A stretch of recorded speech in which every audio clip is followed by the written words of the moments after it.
হঠাৎ করে এত রাতে যখন বিরিয়ানি খাওয়ার ক্রেভিং ওঠে তখন আমার মতো কে কীরকম রান্না করে খাও সেটাই বলো। তো চলো তোমাদের সাথে আজকে ভিডিওটি শেয়ার করি। Hello everyone, welcome to my another new blog. তো আজকে দুপুরে একদম রাতের জন্য রান্না করে ফেলছিলাম, ভাবছিলাম যে আর আজকে রান্না করব না, দেন তার হলো না, কেননা রান্না করতেই হলো। তো রাতে খাবার দাবার করতে যাব এমন সময় হঠাৎ করে খুবই আকাশে মেঘ ডাকতেছিল। ভাবলাম যে একটু ঝালটাই হলে ভালো হতো। তো বাচ্চাদেরও জিজ্ঞেস করলাম তোমরা কি খেতে চাও, ওরা তো মহা খুশি, বললাম ও বিরিয়ানি খাবো। তখন আমারও বিরিয়ানি খেতে এত ইচ্ছা করতেছিল। তো যেই কথা সেই কাজ, তোমাদের ভাইয়াকে বললাম, তখন সঙ্গে সঙ্গে একটা মুরগি নিয়ে চলে আসলো।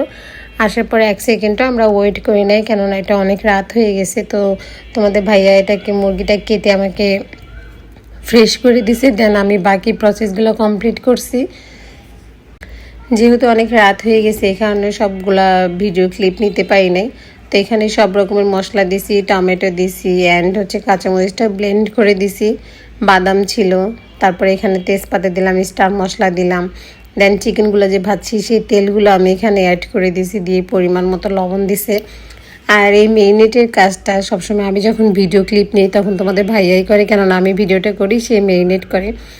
দেন সবসময় সব বাকি প্রসেসগুলো আমি করে দিল, বাট এই লবণের ক্ষেত্রেটা কিন্তু তোমাদের ভাইয়াই মেনটেন করে, কেননা অনেকগুলো একসাথে রান্না করতে গেলে আমার একটু ব্যালেন্স উল্টাপাল্টা হয়ে যায়। তো ওই যে মেরিনেটটা করে তোমাদের ভাইয়া, ওটাতেই আমাকে বলে যে এই যে ছোঁয়াটা দিছি এটাতেই তোমার বিরিয়ানিটা বেশি টেস্ট হয়ে যাবে। তো আমরা অনেক রকমের দুষ্টামি করলাম কাজ করার সময়।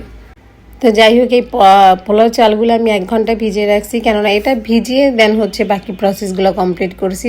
পানিগুলো বসায় রাখছিলাম চুলাতে, আর পানির কালারটা দেখলে তোমরা বুঝতে পারবা কি পরিমাণ এটা জাল হয়েছে, এবং মনে হচ্ছে যে মশলার যাবতীয় যা ফ্লেভার যা কিছু ছিল সব মনে হয় পানির মধ্যে চলে গেছে। তার এখানে রান্না করতে করতে কারেন্টও চলে গেছে, কেননা বাহিরে প্রচণ্ড বৃষ্টি হইতেছে এই কারণে। তো তোমাদের সাথে নেক্সট ভিডিওটা আমি আবার শেয়ার করে দিব, দেখতে পাবা। তো আমি এখানে চালটা মোটামুটি সিদ্ধ করে ফেলছি, দিয়ে দেন একদম গরম গরমই ঢেলে দিছি, কেননা এটা ঠান্ডা করা যাবে না। এই বিরিয়ানিটা বিশেষ করে আমি এর আগে জানতাম না, এখন বিরিয়ানি রান্না করতে করতে একটু যে প্রসেসগুলো না খুব সুন্দর এখন বুঝি আর কি। তো যাই হোক, সুন্দর করে আমি এখানে চালগুলো দিলাম, দেওয়ার পরে আস্তে আস্তে এখানে এখন সব কিছু অ্যাড করে দিব। এখানে কিন্তু শাহি জিরাটা অ্যাড করতে হবে অবশ্যই যদি ফ্লেভারটা চাও, কেননা শাহি জিরা বিরিয়ানিতে দিলে কিন্তু দারুণ একটা ফ্লেভার বের হয়। এখানে পেঁয়াজ বেরেস্তা দিছি, দেন আলু বকরা, কিশমিশ তোমরা আস্তে আস্তে দেখতে পাবা, কাঁচামরিচ কয়েকটা দিছি শুধু জাস্ট ফ্লেভারের জন্য, আদারওয়াইজ নো। তো এখানে সব কিছু অ্যাড করে দেওয়ার পরে দুধ দিছি, আবার ডাবল করে একটু ঘি দিলাম, কারণ ঘিয়ের ফ্লেভারটা এত ভালো লাগে। বিরিয়ানির ঢাকনাটা যখন খোলা হয় না, কি বলবো তোমাদের। তো যাই হোক, আজকে ভিডিওটা এই পর্যন্ত। ভিডিওটি ভালো লাগলো অবশ্যই তোমরা বেশি বেশি করে শেয়ার করে দিও। দেন এটার পরের পার্ট দেখার জন্য অবশ্যই আমার পেজটা ফলো দিয়ে পাশে থাকো। অ্যান্ড ততক্ষণ সবাই ভালো থাকো, টাটা অ্যান্ড আল্লাহ হাফিজ।